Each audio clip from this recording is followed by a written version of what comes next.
The produce co-op was about to bury 400 winter squash behind the fertilizer shed, when Caleb Rusk backed his empty flatbed into the yard. Nobody stopped him at first. They thought he was turning around. It was the last Friday after Thanksgiving, the kind of gray morning that makes every fence post look tired. The ground had frozen overnight, then softened just enough to smear under a boot. Behind the co-op, a loader was shoving cracked squash into a low heap near the ditch. Acorn squash. Field pumpkins. Butternuts with bruised necks. Hard orange gourds split down the side from the first hard frost.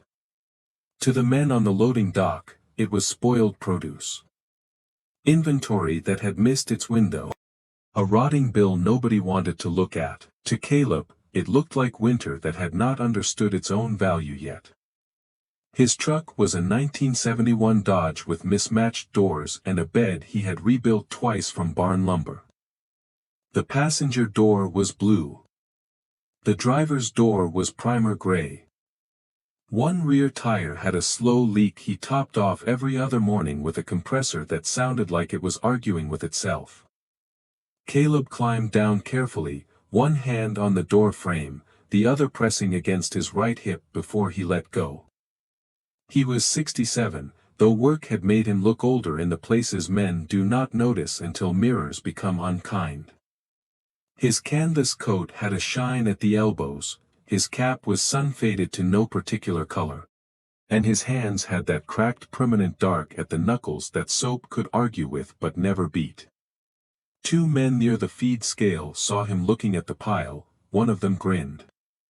The other said, loud enough to carry, "Caleb, if you're that hungry, the diner still sells pie." Caleb did not answer. He was not studying the squash the way a man studies food. He was studying them the way a broke farmer studies a ledger. He walked into the office and found Darlene, the co-op bookkeeper, sorting invoices under a buzzing fluorescent light. The manager was out back trying to decide whether dumping fees would come from the produce account or the hauling account. Which meant nobody wanted ownership of the mess. Caleb asked what they planned to pay to get it hauled. Darlene looked through the window at the heap. $35, she said. Maybe 40 if Ellis has to bring the bigger truck. Caleb nodded once. I'll give you 12, he said. And I'll take every piece before dark. Darlene stared at him. Then she laughed because she thought he had made a joke too dry for his own face. But Caleb did not smile. So she wrote a receipt, $12. Cull squash. Customer pickup. No returns. By the time Caleb came back outside with that paper folded into his shirt pocket, the two men by the scale had an audience. 3 younger farmers. One feed salesman, a boy in a varsity jacket who had been sent to pick up mineral blocks and was glad for anything more interesting than mineral blocks. They watched Caleb pull on leather gloves and lower the tailgate. One of the young farmers said, "You planning to feed hogs or shame yourself with those?" Another man said, "Hard to tell the difference from here." The laughter came easy. That was the thing about laughter in a farm county. It did not need to be cruel to cut, it only needed to arrive before the proof did. Caleb lifted the first squash and set it in the truck bed, not tossed, set. The rind was cracked but half the flesh was still firm. The seeds inside would still cure if he got to them before mold traveled too deep. The pulp would still feed, the skin would still break down. The soft ones would still warm a compost pile if mixed right with straw and manure. Waste was not a thing, not really. Waste was a word people used when they had run out of patience. He loaded steadily. 1 squash, then another, then 3 more. The loader operator offered to push the heap closer with the bucket, but Caleb shook his head. A loader would smash the ones worth saving, men who moved too fast usually turned value into mess and then blamed the mess. So, he worked by hand. By noon, his coat was damp under the arms. His lower back had begun talking, in a hard, narrow voice. The co-op yard smelled like cold mud, diesel, sweet rot, and fertilizer dust. Every few minutes, someone made a comment. Caleb let each one fall behind him.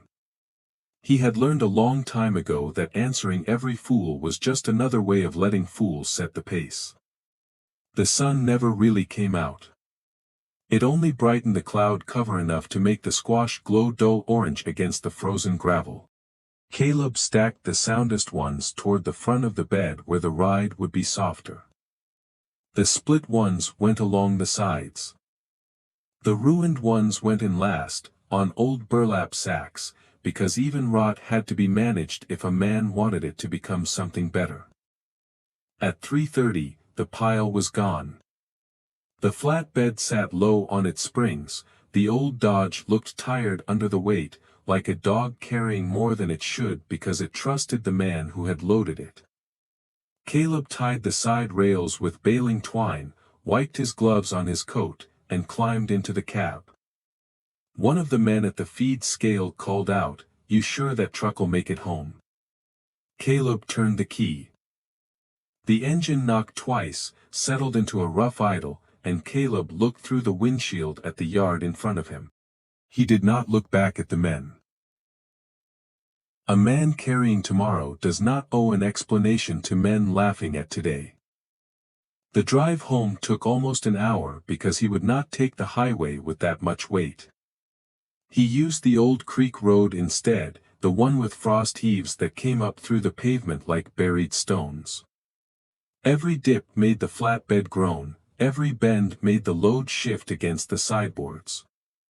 The cab smelled like antifreeze, cold squash, and the old coffee he had forgotten in a jar by the gearshift.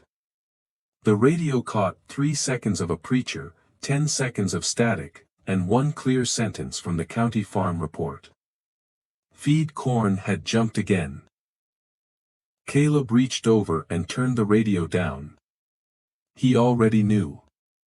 He had known before the man on the radio said it. He had known it in the feed store when two people stopped talking as soon as the price sheet came out. He had known it in the way men looked at bagged ration, the way people look at medicine they are not sure they can afford. Caleb had 18 hogs, for bread gilts, and 2 sows too good to sell just because a winter got mean. They needed calories. They needed moisture when the troughs iced at the edges. They needed something besides expensive grain and hope. The co-op had seen a disposal problem. Caleb had seen $12 arguing with a feed bill. When he turned into his lane, the porch light was already on. He had left it burning before dawn. It was a habit from after Martha died, though he would not have said that out loud. A lit porch was not company, but it kept the house from looking abandoned while he was gone. He backed the truck to the old corn crib and shut off the engine. For a moment he stayed sitting, both hands on the steering wheel, waiting for his back to loosen enough to trust his legs. The hogs knew the truck, they knew the door hinge, they knew Caleb's boots on frozen dirt. Animals do not need speeches, they learn the truth of a man by what happens every morning. He opened the corn crib and pulled the chain on the single bulb. Yellow light pushed into the rafters. Dust hung in it. The floor was swept clean because Caleb had prepared it the week before. Though he had not known yet what would go there. Preparation was a kind of faith that did not require saying faith. He unloaded until dark became night. The sound ones went along the back wall on boards, off the dirt, where air could move around them. The cracked ones went on straw. The soft ones went near the door in a shallow bin, close to the wheelbarrow. The ones split open clean enough to save seeds were set aside on a feed sack. By the time the truck bed was empty, his shirt was stuck to his back, and his fingers had gone stiff inside the gloves. He stood in the doorway of the corn crib and looked at the rows. In the co-op yard, they had looked like garbage. Here, sorted under a weak bulb, they looked like a plan. Not a miracle, not luck. A plan. Caleb went inside after 9. He washed orange pulp from the cracks in his hands and ate standing over the sink because sitting down felt like a negotiation he might lose. The kitchen was quiet except for the refrigerator motor and the wind pulling at the screen door. On the table lay 3 things: a feed receipt from September, a property tax notice, and a hand-drawn map of the east lot. The east lot was 7 acres of clay soil at the edge of his farm. It had beaten him for years. In spring, water stood there long enough to sour the roots. In summer, it hardened into plates. Corn hated it. Beans hated it. Even weeds seemed to grow there out of spite rather than health. Most men would have called it bad ground and left it. Caleb had called it unfinished. Martha's old garden had once sat on the rise beside that lot, and for 2 years after she died he had not planted anything there. Not because he was sentimental in a way people would recognize. He simply did not know what belonged in a place that had already held her work. But that fall, he had begun thinking about vines. Winter squash did not mind reaching. Hogs did not mind rooting, and clay, if it was fed slowly enough, could stop being punishment and start being soil. That was the part nobody at the co-op could see from the loading dock. The next morning, Caleb was up before the sky changed color. He did not hurry. Hurrying made mistakes, and mistakes cost more than time in winter. He split the first batch on a chopping block beside the crib. The hatchet rose and fell with a dull, wet thump. The hogs heard it and pushed toward the fence. He carried the halves in buckets and dumped them into the troughs with measured grain. Not too much. Not because he was stingy but because a new feed needed to be introduced the way weather needed to be read. A little. Then more, then enough. The hogs nosed the pieces, tasted, and went to work. Their chewing had a serious sound. Caleb watched with one hand on the rail. That was the first proof, not the co-op receipt, not the men laughing, not the idea. The first proof was 18 hogs putting their heads down and eating what other people had paid to throw away. Through December, the system took shape. Every morning, Caleb sorted 2 or 3 dozen squash. Firm flesh for feed, clean seed for drying, bruised rind for compost. Deep rot for the manure pile. Nothing rushed. Nothing wasted. He spread the seeds on old window screens in the back room of the barn where the air stayed cold and dry. He turned them every other day with the flat of his hand. By mid-December, he had filled 31 paper envelopes, each one labeled in pencil. Co-winter squash, saved seed, year 1. The phrase made him smile once, briefly, when nobody was there to see it. Year 1. A man does not write that unless some stubborn piece of him believes in year 2. By Christmas week, the county was colder than the almanac had promised.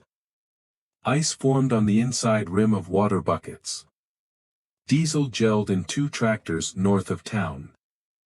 The feed mill put a limit on bagged hog ration because the delivery truck was delayed in a storm south of the river. That was when the laughter changed. Not stopped, changed. It became quieter, less public, less certain. The men who had laughed at Caleb's flatbed now stood in line at the mill looking at the ration limit taped to the counter. 10 bags per farm. No exceptions. One man with 50 head said something about selling light before New Year's. Another asked if the co-op had any corn screenings left. The answer was no. The screenings were gone. The bargain bins were empty. The cheap feed had already found people who were no longer too proud to ask for it. Caleb bought salt blocks and a roll of fence wire. That was all. The feed salesman looked at him over the counter. "You still feeding those squash?" he asked. Caleb signed the receipt. "Some," he said. The salesman waited for more. Caleb did not give it to him. A quiet answer is sometimes the most expensive one, because it gives a man nothing to argue with. But winter did not become easy just because Caleb had been right about one thing. By the second week of January, the soft squash began to turn faster. A warm spell came through, then froze hard again. The pile in the compost bay steamed on cold mornings, sweet and sour and alive in the strange way decay can be alive. Caleb's back went bad for 3 days. He still carried buckets. One gilt went off feed and he sat with her under a heat lamp until midnight, listening to the wind shake the tin and wondering if he had stretched the ration too thin. The hogs were holding weight, but holding was not the same as winning. The hay mow was low. The bank envelope was still unopened on the table. The east lot was still hard under frost. There are nights on a farm when a plan does not feel like wisdom. It feels like a man arguing with darkness. Caleb stood in the barn doorway one of those nights and looked toward the east lot.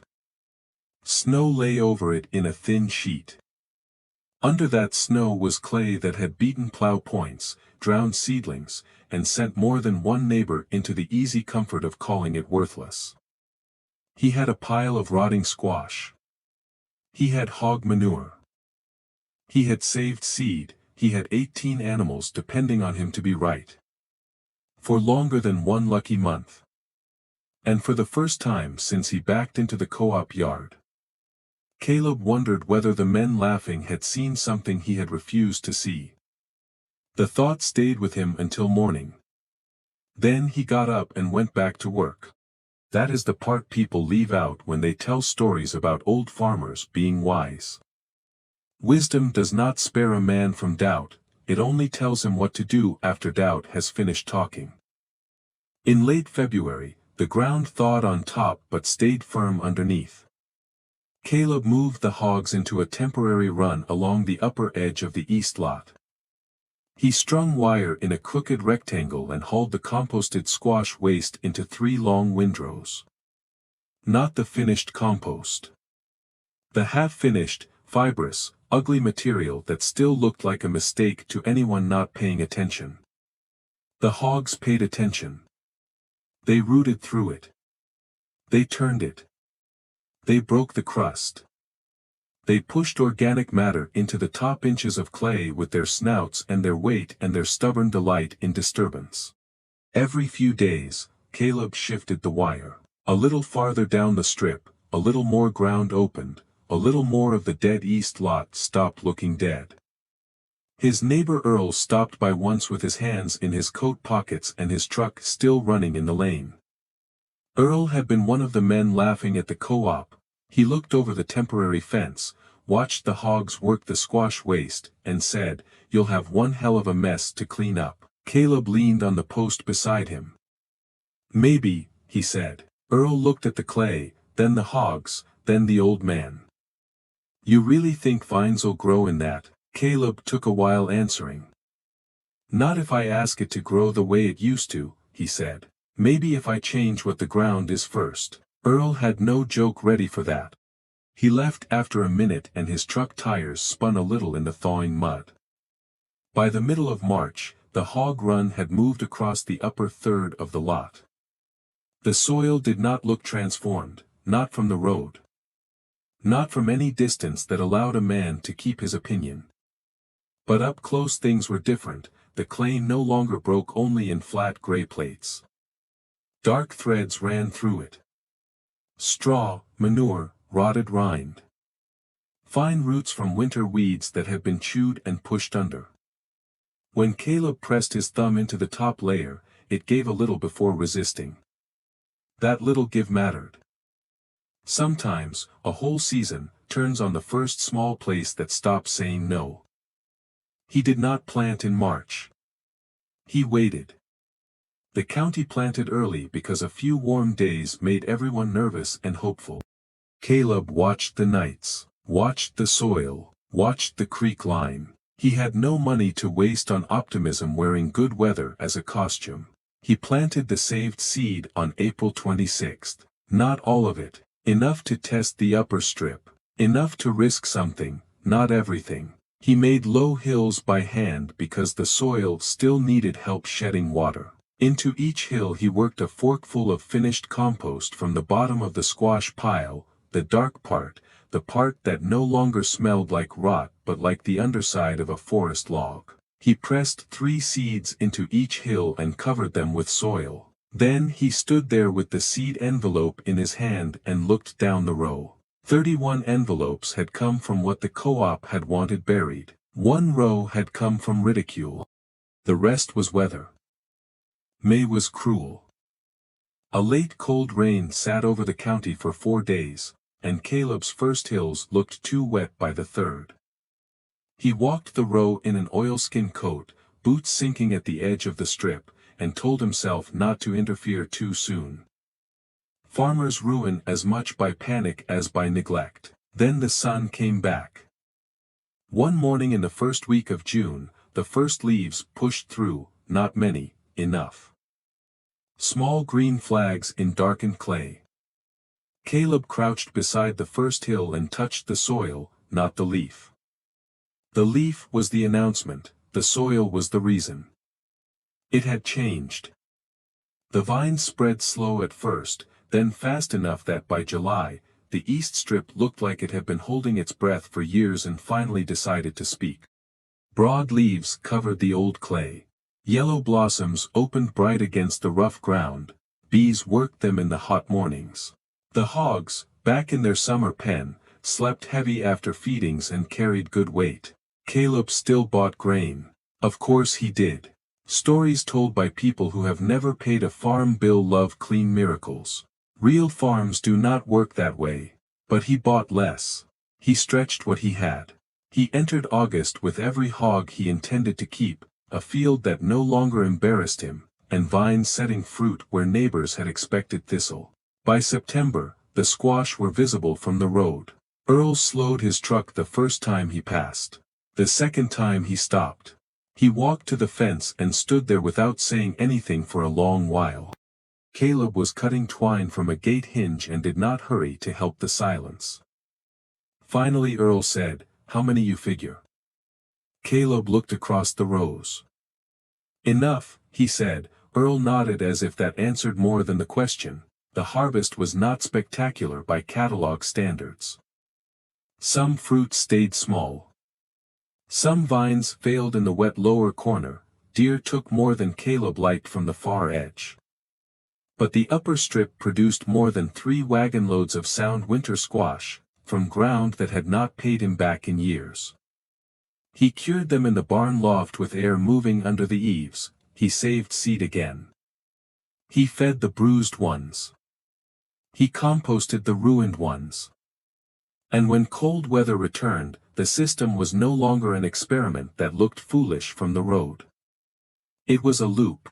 Feed became manure. Manure fed soil. Soil grew vines. Vines fed hogs. Hogs worked ground. Ground gave back. Not quickly, not cleanly, but honestly. In November, almost a year after Caleb had loaded the co-op's discarded squash, Darlene called him from the office. They had another coal pile. Not as big as last time. Better sorted, she said. Did he want first look? Caleb stood in the kitchen with the receiver against his ear, looking out toward the east lot where frost had silvered the dead vines. "How much?" he asked. There was a pause on the line. Then, Darlene said, "Manager says, 25. Caleb smiled. "Only a little. The price of being mocked is cheap. The price of being proven right always goes up." He drove in after lunch. This time, nobody laughed from the feed scale. The same yard, the same gray light. The same smell of diesel and cold mud. But not the same silence. The young man who had joked about shame the year before watched Caleb back his flatbed to the pile. He set down his coffee and walked over. "You need a hand?" he asked. Caleb looked at him. The young man shifted his weight, embarrassed by his own question now that it was out in the open. Caleb lowered the tailgate. "Start with the firm ones," he said, so they loaded, not thrown, set. The young man learned quickly that Caleb did not treat the cracked ones like trash. He separated by rind, flesh, seed, and rot. He kept value moving in different directions. He did not save everything the same way because everything did not have the same future. That was the lesson. Not thrift. Not stubbornness, discernment. The ability to look at a thing the county had finished judging and ask what work it might still be capable of doing. By dark, the truck was loaded again. Caleb tied the sideboards with fresh twine. The young man wiped his hands on his jeans and looked at the orange stains across his palms. "Never thought much about them after Halloween," he said. Caleb climbed into the cab and rested one hand on the steering wheel. "Most people don't," he said. The old Dodge started rough, then held. As Caleb pulled out of the co-op yard, the flatbed rode heavy, but not desperate. Not like the year before. This load was not a gamble made under laughter.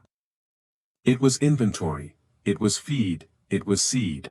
It was soil, waiting for a patient man to put it in the right place. That winter, Caleb kept the old receipt from the first load pinned above his workbench. $12. Coal squash, customer pickup. No returns. Under it, he pinned a small paper envelope from the second seed saving, field squash, East Lot, year 2. Anyone else would have seen 2 scraps of paper. Caleb saw the whole argument. The co-op yard. The laughter. The frozen road. The hogs eating through January. The east clay turning dark under his thumb.